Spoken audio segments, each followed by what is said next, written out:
বিমানে ওঠার সিঁড়ি হঠাৎ করে সরিয়ে নেওয়ায় ছিটকে পড়ে গেল এক বিমান কর্মী। ভিডিওতে দেখা যাচ্ছে বিমান থেকে পড়ে যাওয়া ওই কর্মী বিমানের কেবিন ক্রুদের সঙ্গে কথা বলছেন। ওই সময় তাদের সঙ্গে এতটাই মগ্ন ছিলেন যে তিনি দেখতে পাননি বিমানের দরজার সামনে থেকে সিঁড়িটি সরিয়ে ফেলা হয়েছে। যেই তিনি বাইরে পা দেন সঙ্গে সঙ্গে নিচে পড়ে যান। বিমানটির নিচে যেসব কর্মী ছিলেন তাদের ভুলে এই ঘটনা ঘটেছে বলে ধারণা করা হচ্ছে, কারণ তারা ভেবেছিলেন বিমান থেকে সব কর্মী নেমে গেছেন, আর সেই ভাবনা থেকে সিঁড়িটি ঠেলে দূরে সরিয়ে দেন তারা।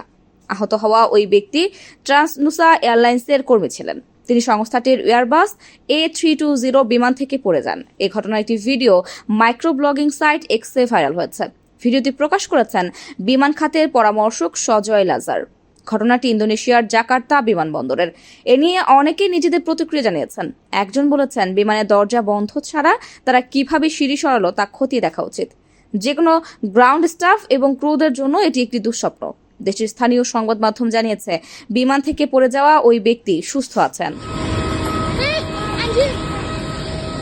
কারো কাছে স্বপ্ন পূরণ, কারো আনন্দের উপলক্ষ, আবার কারো জীবন পাল্টে দেওয়ার মুহূর্ত, কখনো জীবন বাঁচাতে সর্বোচ্চ গতিতে উড়ে চলা, কারো আবেগের শেষ মুহূর্ত, আপনজনের শেষ বিদায়ে শামিল হওয়া।